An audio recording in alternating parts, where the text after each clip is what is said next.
Recently on the channel I featured Titan Rail and Long Ranger posts, plastic fencing products that were quite remarkable because they could be driven over, they could be driven in with a post driver, and they could be set on fire and not burn.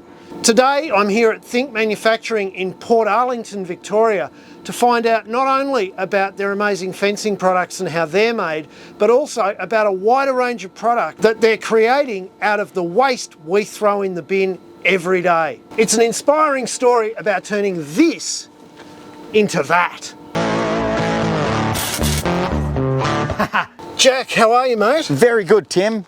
Mate, we horsed around in the paddock the other day, but I found out a lot more about you in the meantime, and you've got one hell of an inspiring story, and it centres around turning stuff like this into stuff like this. We're turning waste into valuable product. This all started when you were 16 or 17 years old. It did. So the company it was founded by myself when I was still in year 11 at school, and it all came from my mother's horse running through a fence and cutting itself up, and unfortunately we had to put the horse down. So I came up with an idea of making fences more visible by creating a little plasticized plastic strip that clips over the existing plain wire fence purely to enhance the visibility, create a larger surface area, and ultimately eliminate or minimise potential injuries to horses when they run through a fence. So a sight wire was the start of Think Fencing, and from there you've just exploded. But you started out sleeping in your factory in the back of the car. Yeah, that's true. When I first set the business up, when you run extruders, you want them to run 24 hours a day. And I only had Saturday and Sunday to operate the machines because I was at school. So I'd park my WB ute next to the extruder. Good choice in utes, by the way. Beautiful old machine. I had one with a 350 Chev in it as well. That was amazing. And I slept in the swag in the ute, right next to the extruder, and every 45 minutes I'd need to wake up to change a roll. So I ran continuously Friday night, Saturday night, and then I slept Sunday in order to go to school on Monday. So Jack, you were 17, 18 years old. How was it for the love life, mate, working 7 days a week, 5 at school, 2 on your business? It was a struggle. So I didn't discover girls till much later on, and sort of that coincided with the time I discovered beer. So it was pretty good. I was fairly young while I was mucking around with extruders, but it was good for my health. But all horsing around, mate, it was an enormous thing for a teenage person who's still at school to take on, not only starting their own business, but getting into recycled plastics manufacturing, because there's a lot of people that say it just can't be done.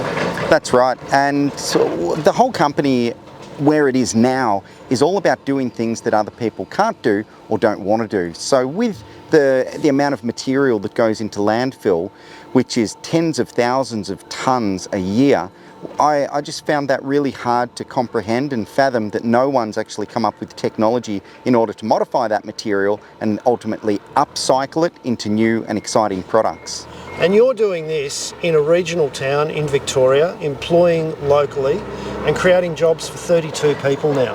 That's right, and that's extremely rewarding. And the team that we've got range from engineers, designers, machine operators, accountants, maintenance team, and our sales team. They all live local, and we value them so much because it is a close-knit community in this area, and Think Manufacturing is a community on its own. So once you got the business up and going, fast forward a couple of years, it was all plain sailing, right? Yeah, far from that, absolute far from that. So starting up any business is an absolute struggle, and anyone who says otherwise has never run a business before, as I'm sure you know. So the first 10 years of my life was basically sleeping in the back of a ute or moving into my parents' place while things were pretty tough. But where we are now, we're the largest composite fence manufacturing company in the Southern Hemisphere. We export to North America, South America. We're the supplier of choice for Hong Kong Jockey Club.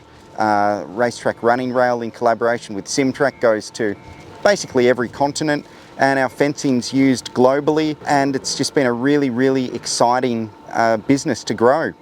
And it's all coming from repurposing and reusing stuff that no one wants. That's right. So what you've got in your hand there is the startup scrap of Cotty's cordial bottles. So we've partnered with Visi to take this scrap and then upcycle it into new and exciting products. So you're the dad that makes the horse rail from the bottles that Cotties doesn't want. That's it, exactly.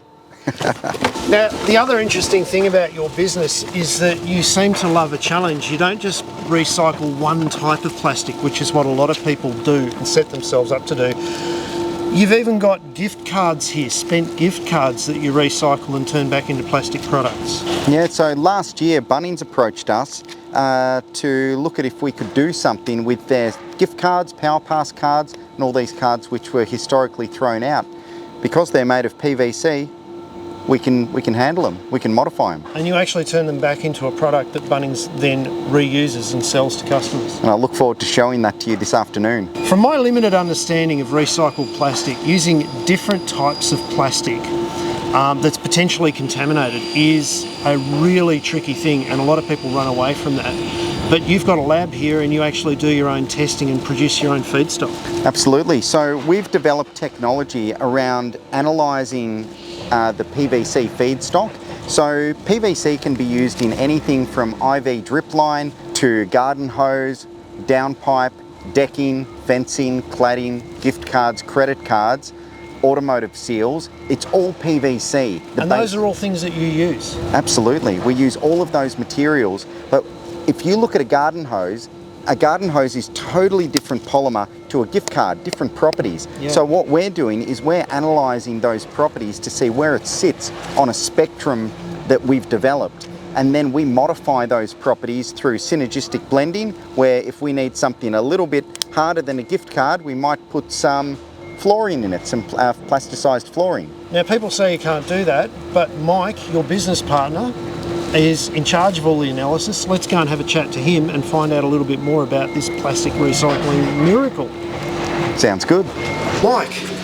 G'day, Tim. How are you going, mate? Yeah, great. How are you? Mate, I'm having a fantastic time looking through your factory. And what I'm blown away by is that a lot of plastics recyclers just buy in stock and just buy a few extruders and pump it through and make a product. But you guys are actually making your own stock. Now that's kind of like being a bit of a chef behind all of this, isn't it? It's pretty important what you're doing. Yeah, it's a great comparison, Tim. I think what we do here is really unique in that we've developed our own technology which helps us take waste streams from different sources, whether it's credit cards, pipe from agricultural pipe, residential construction pipe, vinyl flooring, and we blend all that together using our proprietary technology so that we can make a first-class product, whether that's a fence, ducting, garden edging, whatever. So you're in charge of a lot of analysis, obviously, because every batch of plastic is going to be slightly different. You've got to bump up levels of things and get it exactly right so you maintain a consistent product, don't you? I think that's really important. The fact that we've developed the technology which enables us to create a consistent product really sets us apart from other players in the market. And what I love about it is we're not exporting our waste plastic overseas for someone else to deal with, for someone else to have the headache to just buy it back as a stock, but you're actually taking the raw product, turning it into the stock, and then using it yourself to produce a value-added product. I think this is the future, Tim. The days are gone where you can create waste product and put it on a ship and send it to someone else to deal with. In Australia now, responsible manufacturers are manufacturing an end product that's world-class quality, managing that waste stream so that we produce product which is usable here in Australia, and it's first-class, world-class product. Yeah, a full circular economy. Love it. Keep going, mate. Thanks, Tim. It's fantastic. It is the future. Fantastic, thank you. So Jack, now that you've got all of that recyclable plastic, you've got to do something with it, and this is the first stage, isn't it? Absolutely. You're going to make the feedstock here.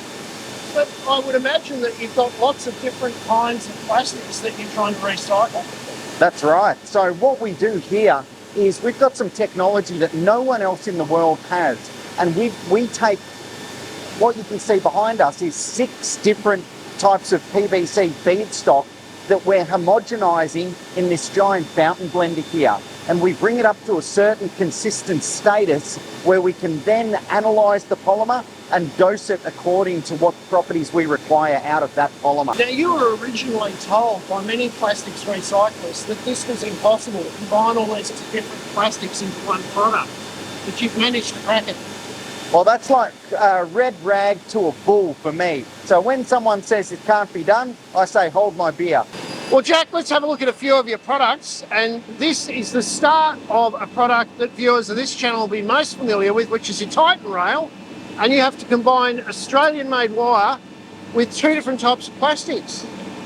Tell us a little bit about that, mate. Well, that's the most exciting thing, Tim. So what we've got here, you can see the 3 coils of wire. They're high tensile 2mm wires by InfraBuild, so Australian made, and they've also got a component of recycled material within the wire, heavily galvanized. And as you'll see shortly, we actually coat the wire with a high density and low density polyethylene mix, with some of that being recycled, along with 2 conductive strips along the top and bottom of the wire. Well, let's find out a little bit about that. Now, there's a machine behind me. I can show some of it, but not all of it. Not all of it, What are you unfortunately. doing to me, Jack? I know, there's a lot of IP in this technology. It's taken us probably 20 years to get this machine to where it is. Well, let's go and have a look at the bits we can have a look at, because the product is just amazing. So, Jack, this is where the magic happens, mate. It sure is. What's happening here, mate? So what you can see here is we've got the 3 wires that are coming off the stems. They've been straightened and pre-tensioned.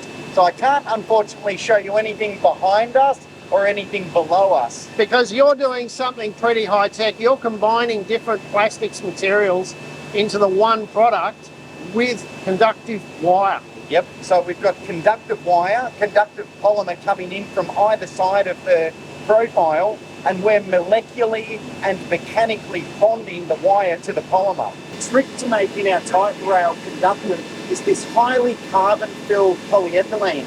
It's a super important and technical polymer that allows electricity to be conducted from the wire and earth out on whatever touches it, whether it's a horse or whether it's you.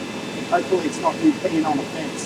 The bulk of the Titan rail is made up of 30% recycled milk bottles, and on either side of the top and bottom wire is made up of this highly carbon-filled polyethylene, which enables the electricity to travel down the wire and then earth out through the highly carbon-filled polymer on whatever touches it. The real trick is combining these polymers into one product, and that's where the technology comes into it, and we do it really well. The polymer's coming out of the die head at over 200 degrees, so we've got to cool it down really quick. And below me is a cooling trough, which has recirculating water in it, which brings the polymer right down to around about 40 degrees. After the rail's been cooled, we need to size it and then dry it off before it goes through the haul-off and rolled up into a roll. And this is the finished product, available in 100 or 200 metre rolls as standard. And because we manufacture the product ourselves, if you ask us nicely, we'll make you a roll to whatever size you want. Jack, you don't just make your Titan rail and your posts, but you also make all of the bracketry as well, and that requires a whole nother machine. And your brackets are made out of recycled plastic as well. That's exactly right. So what you can see here is an injection moulder, and it's currently making our corner bracket. And the material we use to make this corner bracket is car inlet manifolds that have been recycled from wrecking yards, because that's an extremely tough glass-filled nylon. So ideal for this corner bracket, and it also provides insulation.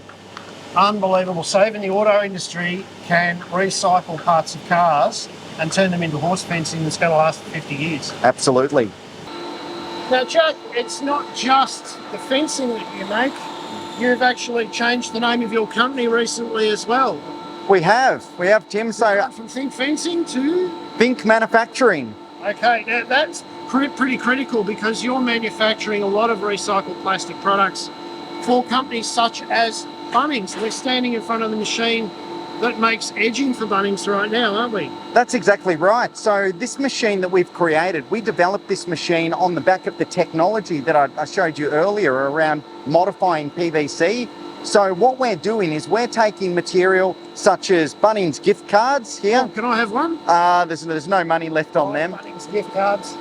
And we're also using recycled resilient flooring, so PVC flooring, that we then mix up, use our proprietary technology to blend the material up, and we're making garden edging. There's a bit of an irony to this, isn't there? I mean, I can go into Bunnings and I can use a gift card to pay for a product that's made from gift cards. It's truly circular. I love that. That is a brilliant example of the circular technology. Absolutely. Now, you're also involved in the building industry as well, and just down the way here, you're actually making some air ducts. That's right. So that's a product called EcoDuct, and why it's eco, because it's green, but also it's made up of recycled PVC that's used in multi-story buildings for supply and return air. Well, Jack, I reckon if people are looking for some fencing to keep horses like Bobby in, and they want to do the right thing by the environment, and they want to support local industry, then Titan Rail's probably the right choice, isn't it? Absolutely. It's fantastic to see a business doing something about waste, not just talking about being environmentally friendly, but actually turning it into a business. You've been at it for over 20 years. Congratulations, mate. It is a cracking good story, and I hope I've done it justice today. Absolutely. Thank you very much, Tim. And it wouldn't be possible if it wasn't for the likes of you and people like White's Rural to help us promote the product and distribute it Australia-wide. Brilliant. So guys, get behind Titan Rail, get behind White's Rural. They're doing good things for industry, communities and the environment. And if you like this kind of content, don't forget, Bobby, can you calm down? Don't forget, hit the subscribe button. Happy days. Fantastic.